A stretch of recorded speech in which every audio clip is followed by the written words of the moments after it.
Joining me now are Dr. Heidi Haavik and Jerome Poupel to talk about a recent study that shows the neurological impact of certain aspects of chiropractic, their impact on pain, sleep, psychology, and wellness more broadly. Thanks for joining us today, Heidi. Oh, it's an absolute pleasure. What was unique about this study, and can you tell us particularly how you set it out, please? Right. Well, what was unique about this study, it was a randomized clinical trial, specifically looking at brain function. Also, because we have found in the past that we can change prefrontal cortex processing when we're adjusting spines with chiropractic care. But what's unique is, well, what kind of functions is that impacting? How's it changing our health? Right? That we hadn't looked at before. And it was a 4-week clinical trial. So a lot of the research that we've done in the past 20 years has been pre and post one adjustment session. So again, it was really new and novel that we were looking at 4 weeks of chiropractic care. You had two groups. You had a control group that didn't experience the treatment. In this case, from Jerome, who is accompanying us today. Why was it important for this to take place over a period of time, and what was the significance of having a control group, and what number were you working with? So we wanted to have people that are randomized into a control group or an active group, because that's when you can find out what's actually changing. Sorry about my dog. We love him. That's when you find out what's really changing with the chiropractic care. So if for example, if you were just following one group that got the chiropractic care from Jerome, well, was it just a coincidence? How do you know it was actually the care that was provided? So if you have the control group, then you know that the changes that take place in the chiropractic group only, that they're the real changes because of what he's doing, right? So we had about 50, how many people were there? 32 and 32. Yeah, so it's about 60 total, randomized into one group or the other. So one's randomized into the control group, which is really like a waiting group. So they wait, because he's only one person, so it could take some time before you can come in and get to see him.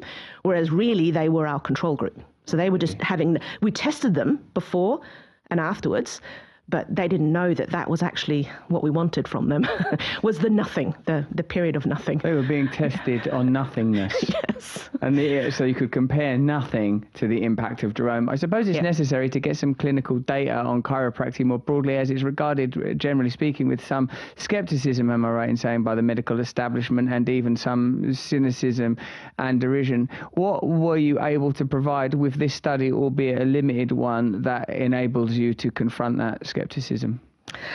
I think a lot of the enlightened people these days are well aware of how well chiropractic care can work, but the fact that it works the way it does, like the fact that a lot of people are aware that we can change and help people with back pain, neck pain, and headaches. That's quite well documented in the literature. No one's arguing with that. No, and actually it's fantastic when you think of the problems with opioid drugs, right? So there's a huge benefit to go and see the chiropractor first. But the fact that most people don't know how it works, or the fact that we're actually changing the person's brain, so the person's brain is better able to perceive what's going on in the body and the world around it, and therefore can control the whole system better. So what you're contesting is that chiropractic is not just mechanical or skeletal, but neurological. Yes. Oh. Yes, and I think fundamentally so, and I think that's why it takes a bit of time as well. So we found in quite a few of our studies, and quite a few of other people's studies as well, that the effects of chiropractic care, they kind of keep on going. So you have maybe just 6 weeks of chiropractic care in your study, and then you follow them over time, and they're just getting better and better. So you've changed something fundamental in their operating system, which is the brain, right? And that's when it gets exciting. We've talked about chiropractic now in a general way. Why in particular did you want to do this study with Jerome? Because I love getting to the best. I think if you're going to do the study, which is so expensive to do, you kind of want your best people to provide the care. But it's hard to get someone that's willing to do that, right? Because in a lot of studies, ideally you provide the care for free, and that's a lot of time out of practice. So that's basically donating a hell of a lot of your time and money to do research. But I wanted the best. I'd like to ask you, Jerome, why is it that you agreed to participate in this study, mate? Well, I actually had the vision of this study 7 years ago. So I thought about this 7 years ago, more or less, while I was doing racehorses in Ireland. And one day I saw a video of Heidi, a film that you did on your research, and I love what I saw. So then you gave me the inspiration to try to meet you. And then from there, I thought, well, when I'm ready, I'd like to do a research of all the work I've done all those years, which is called neuropro-care work, and all the amazing people I learned from, all the scientists and doctors and healers and naturopaths and chiropractors and kinesiologists, all those people that I learned from. And I spent a long time putting it together. And I thought, if one day I were to teach it, or maybe, of all the results I've discovered over the years with people, I thought it would be great to research it with someone that I think is amazing and would also be able to open the door to a new reality, a new reality show. So it was a vision, and then after all those years, we finally, after COVID, it could happen 2 years before that, but we had an issue with that, and maybe it was going to be in New Zealand, maybe it's going to be in Henley, and it turned out to be in Henley-on-Thames, which is perfect, and we did it last year, and I'm so happy that finally we're getting some data step by step, and it's finalized. So it was a vision with the right person, and it came at the right place at the right time. And it was a new experience for me to do research and to prepare and to take care of people. And obviously I had to be me. I had to do what I do. I had to use my clinical tools. And obviously, there's a lot of equipment and technology involved and time and effort. So it was a challenge, but I was exhausted. A lot of the work you do, Jerome, if I could say, seems pretty crazy, even when you're having the practice. Like that Jerome puts vials on you, gives kinesiological tests to you, makes you put on different coloured sunglasses for things. Even the fact that Jerome in his first answer has said that he treats racehorses is not like a normal thing to hear, as well as elite athletes and racing drivers. Jerome, can you tell me a little bit about what you mean when you say that you treat different levels, the physical plane, the mental plane? What are you talking about, Jerome? This doesn't sound like normal verifiable medicine where you can just say, for example, take this tablet, it will have this impact, or have this injection, it will have that impact. Well, I think that, first of all, there are different levels of healing. And people have to understand there are, let's say, 5 levels of healing. And the 5 levels of healing are this concept where everybody has some truth, from medicine, orthomolecular biology, from chemistry, from herbal remedy, from supplements. This is the level 1, or this is surgery or chiropractic adjustment on the physical level. And the level 1 is the physical body, and we need to respect that temple. But the physical body is orchestrated by what we call the energy body, where it's all Tibetan and Chinese thinking of this, which is we bring the East and the West together, which is always a good thing. But basically, there's a lot of, when you do MRI scan or PET scan, you're actually into the atoms and molecules. You're tapping into ECG, EEG, is electromagnetic frequency, and it's nothing to do with the physical world. And when you do many tests in medicine, you use tools on the physical level to analyze people, on level 2, on the energy body. And the energy body is where there is a software that regulates the physical body. And that software has an electromagnetic switch board on the body and switch and points. And many chiropractors and naturopaths in the 70s discovered those switches. And those switches are linked to the heart, the liver, the bone marrow, the spleen, and all those organs have a switchboard and a correlation to the spine, even though it's not spinal vertebrae as the physical reality, it's more like an electrical switch. And people have to look at it in a more of a software.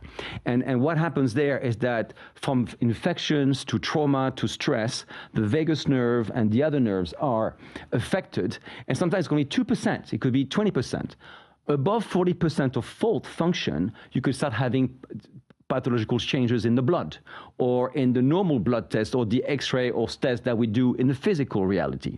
So there's a 40% gray area where people are not right, and the body is not healing properly or functioning properly, and people don't know something is not really working well, but it's hard for the doctor sometimes to find out what's wrong with them because it doesn't show up on the blood test.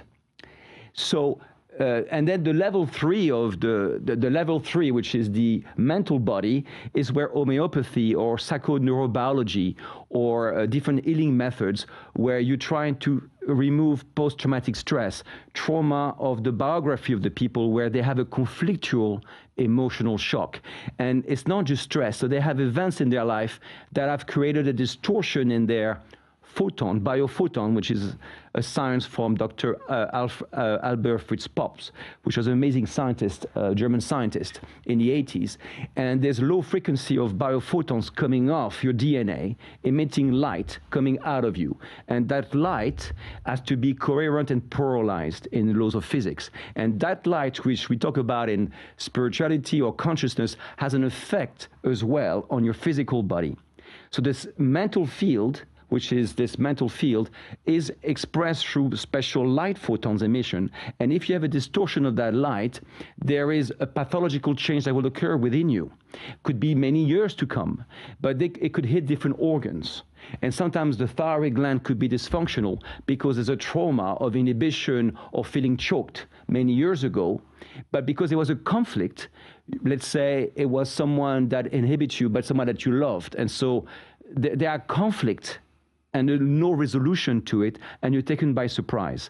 And those conflicts create a shock wave into that light emission, and those organs affecting the autonomic nervous system in level 2, and physiologically the spine, the body, maybe the blood test, the TSH, the T3, T4 hormones will show up in the blood test or not. This is the inter-reaction between the mental field and the physical body and the level 2. Now, Heidi, just listening to Jerome there, what Jerome talks about is beyond erudition and esotericism. It sometimes borders on the ineffable. In fact, if I'd not been personally treated by Jerome, and just to share somewhat more prosaically the reason that I work with Jerome and the reason I love Jerome, the beginning of there are now many, but the first reason was when Jerome treated my wife, my wife had a sort of a problem with her vertebrae, there was a spinal problem, and we went to a sort of a private hospital. She was going to have keyhole surgery to correct the vertebrae. We had the MRI, we saw the vertebrae, we had the surgery booked in. we have a mutual friend, Danny Harrison. He said, I'll go see my friend Jerome. So we go and see Jerome, and Jerome said, it's no, I treat you for 6 days for free. If it works, it works. If it doesn't work, you have the surgery, no problem. And then for the next 6 days, we went. By about the second or third day, my wife was all right. Now, at the point where we were obviously considering the surgery, Laura, my wife, wasn't able to carry our children. She was in bed. By the fifth day, she was fine. She never had a problem ever again since. She didn't have the surgery. Now, the reason I tell this very sort of in some ways ordinary, but also impressive story about Jerome's healing capacity is while Jerome is talking, he's talking about endocrinal medicine, neurology, he's talking about photons, he's talking about sort of a component of DNA being light. These are sort of quite complex, reified ideas even. So can you now, Heidi, tell me how you can place some empirical context around ideas that can sound, I think, if you're not open to them, quite difficult to take on board. Can you show us some slides, in fact, from your study together? Well, I think that's partly my role, right, to come in from the scientific perspective and explain some of the things that Jerome's able to do, because I've also seen what he's able to do, and I've heard stories of what he's able to do, and that's why I knew that he was a really good chiropractor to go in and see what can be done, what's possible, and then start breaking down, well, how is he managing to do this? And so I'm a neuroscientist, I'm a brain scientist, I've published many studies, and so what we have found before studying Jerome is that we do, when we're adjusting the spine, we are actually changing the way the brain is perceiving what's going on in the body and the world around you.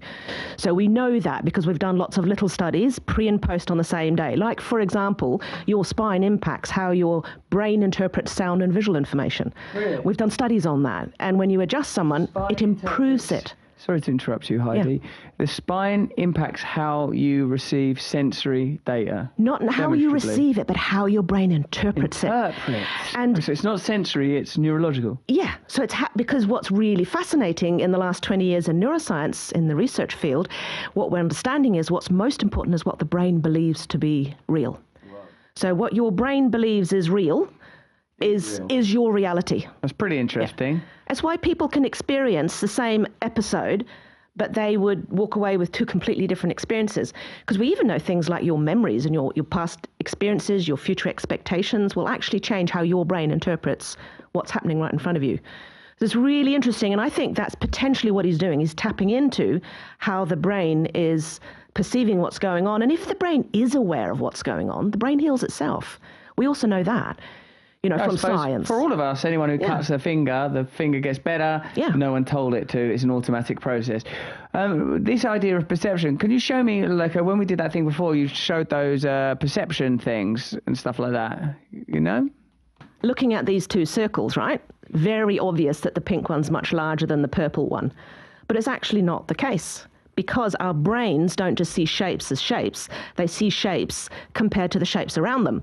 So you see that pink circle is larger than the purple one. Do you guys at home, are you seeing them as different sizes? Are you saying that the pink one's bigger than the purple one? Let me know in the chat, let me know in the comments. Whereas in fact, you take away the surrounding circles, and I can even bring them beside each other and actually pop a line above and below. They are identical. So, and there's another one. I really like the checker square illusion by Alderson. Again, looking at square A and B, A is definitely darker than B, right? Yeah. But it's definitely. not. It's not B's the case. light grey, A's dark grey. No. I challenge you. No. You take away the surrounding information. Square A and B are identical. So the same. Now I still see A as being above B when it's in a two-dimensional space. But not darker. Right? No, so reality is taking place, reality is interpretive rather than objective. Yeah. Your brain interprets those the same exact shade of grey, but it's telling you that A is darker than B because B is in the shadow of the green cylinder. Amazing. Yeah. How do you apply these illusory and sensory techniques to the interpretation of the work with Jerome? So what I think Jerome is doing, because of all the last 20 years of studies, we know that the spine impacts how the brain perceives, right? We know that. And so, now what I wanted to know when Jerome provides care for 4 weeks is, because we knew we changed the prefrontal cortex has got some quite amazing different things that it does. It's like the conductor of the brain. So it's kind of like a multimodal integrator. It's sort of picking up on everything that's going on. It's the seat of your intelligence, but it's also involved in your sleep. It helps turn on your parasympathetic nervous system, which is that healing, digesting, resting part of your nervous system. It's involved with your autonomic nervous system, your neuroendocrine system, so your hormones. So we knew we'd change that part, but I didn't know which of these functions are we changing. Mental health, all of mental health is connected to the prefrontal cortex. May I ask, Heidi, do we know from an evolutionary perspective at what point in human evolution these parts of the brain, evolve or come online? Yeah, no, it's the last thing in evolution. Yeah, because the brainstem is the first, and then the limbic system is the second, which is that fight, flight, amygdala, and then the prefrontal cortex is the last evolutionary part. But when in evolution, I don't know. I see. Just the Middle Ages? No, I'm kidding. This morning, one come online. Yeah. So can you talk us through some of what this means, and then we'll just focus on what you learned from your studies with Jerome that you're happy to share? Well, why I got so excited about it when we first discovered this, we were in a little hospital in Denmark, actually, with my research team at the New Zealand College of Chiropractic, and the postdoc that was there. So we weren't touching that data because, you've got to make sure it gets validated by other people. So this was a postdoc, Dina Lalick. She was doing all the analysis. She goes, you're changing the prefrontal cortex. So when that was me adjusting the patients at the time, and I got really excited because we used to think in the old days with chiropractic care that you're relieving pressure off squash nerve roots. We know that that's not the case. Now all of a sudden we've got an explanation because that prefrontal cortex is partly responsible. It's just right behind your forehead. It's partly responsible for how we feel pain. And that's one thing that everybody knows. Chiropractic care helps with pain, right? And so it might not be that you're fixing anything physically other than changing the communication between the spine and the brain, and all of a sudden the brain's deciding to turn down those feelings of pain. Or it's decided that, hey, there's no problem, I can actually turn it off. And that's where you can have those adjustments, and all of a sudden it's all gone, right? Maybe like what your wife had, it's just gone. Yeah. Yeah, I mean, how can you do that? If you've actually got an inflammatory process that's causing the pain neurons to fire off, you can't magically turn it off. Well, you can. if you can get through to the brain. And this is one of the key parts of that brain. That part of the brain too, the prefrontal cortex, is also involved in every movement you make all day, every day. Yeah. And that's another thing, Jerome takes care of a lot of sports people because that precise control and movement and reactions are so important.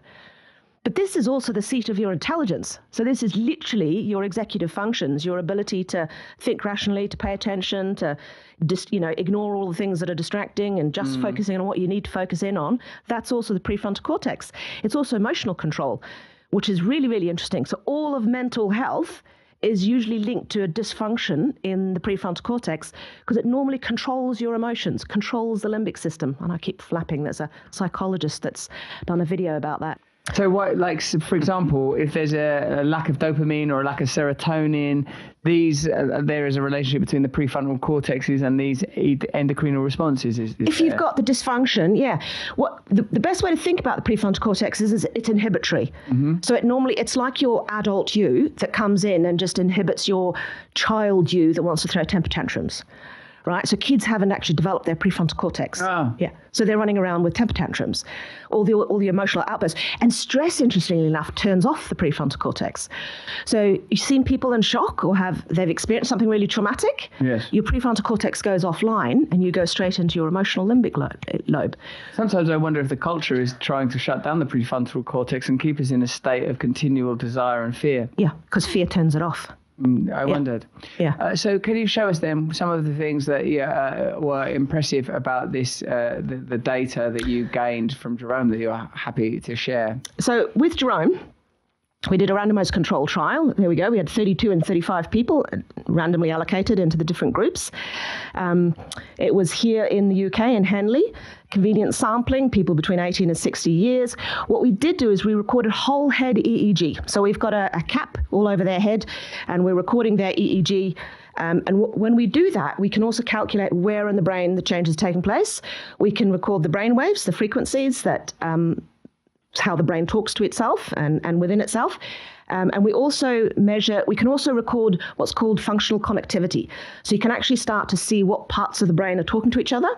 And what we're then looking at is what happens to the people that Jerome took care of minus the control group, and then pre versus post.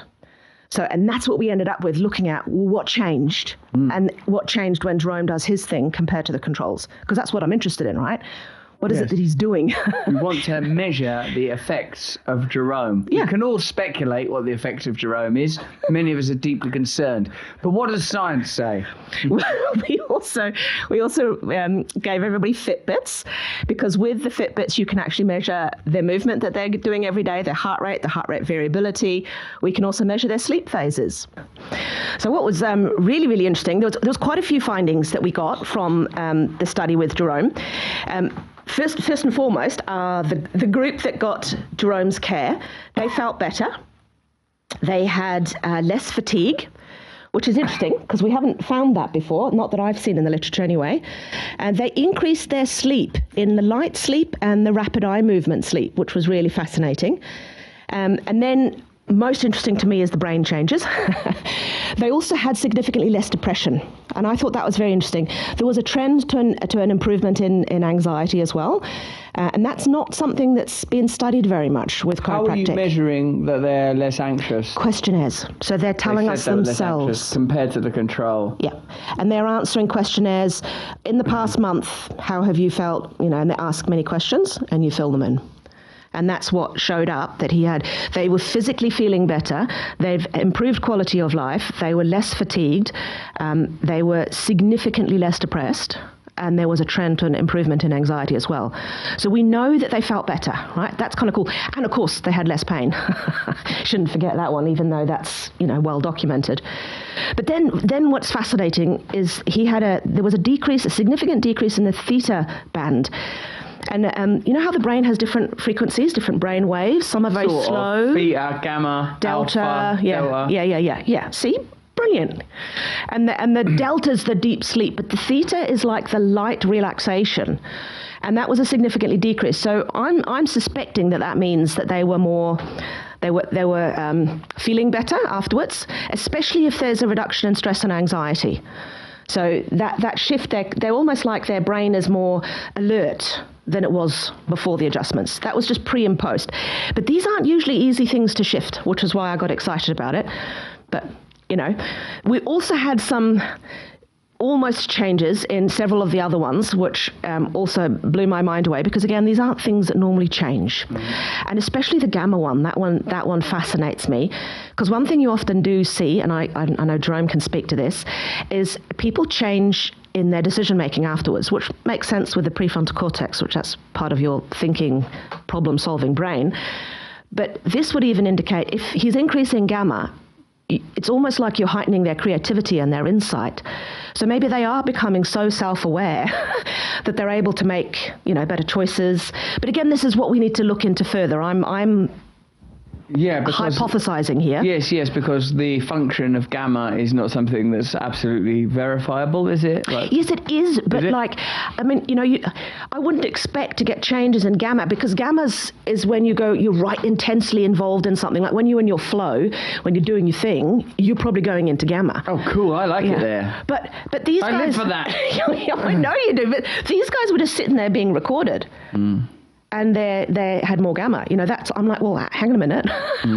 How has that happened? So I've been looking into this, which fascinating. So then we had the changes in sleep, which was really, really cool, because again, if Jerome is able to tap into the parasympathetic nervous system, which is what we're suspecting is happening, then they should be able to relax more. So they should get into more light sleep. And the REM sleep is really, really interesting, because that's usually the body is dealing with something, it's changing. And I suspect that Jerome's got these people into a state where they are changing things quite dramatically. But the most exciting things were the changes within the brain. So the communication between different parts of the brain. This particular study shows that in the precuneus and the lateral orbital frontal cortex, I know big words, but between these two particular parts of the brain, it's usually quite heightened in people that have depression, because it's that self-judgment part of the brain where you're ruminating on, oh my God, I was so terrible today, I did this so bad. And that ruminating on self, it's heightened. And Jerome, after the first adjustment, has changed that in the opposite direction. He's decreased the connection. Decrease the functional connectivity. So there's between these two. There's observably less networked connections between these two sites within the brain. Yeah.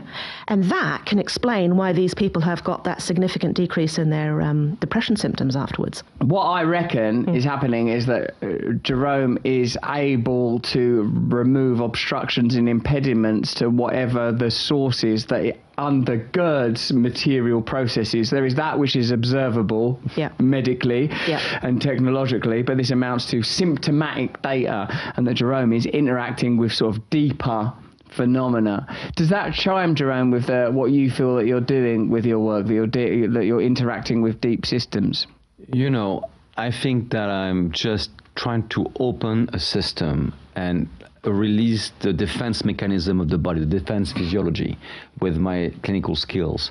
And the outcome is beyond me. And so you know more about the outcome than for me. I'm looking at how I open that defense mechanism that is in the body through the 5 levels of healing. And I think that I'm only focused on that.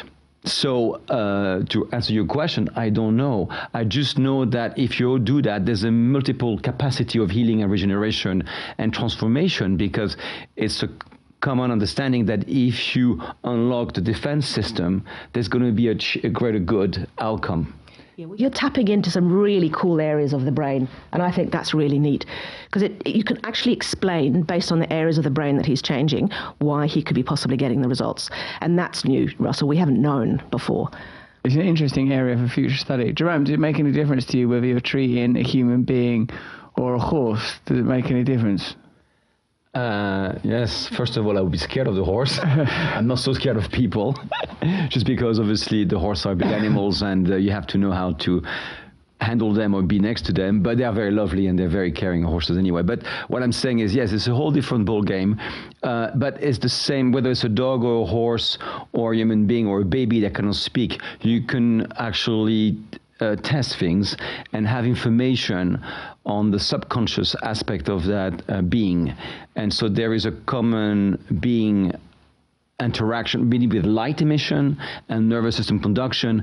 I think we are on this planet with this emanation of light. And this light theory of biology is the key factor. It's going to be an interesting thing to learn more about, Jerome, as we continue these conversations. Dr. Heidi, thank you very much for joining us. Good luck with your study and publication and future clinical trials that I'm sure you'll undertake. Jerome, thanks for joining us today. Thanks both of you. Thank you. Cheers. Thanks very much. If you want a copy of Reality Check, you can go to www.drheidi.net/ebook to learn more about her work. Stay free with Russell Brand. See it first on Rumble.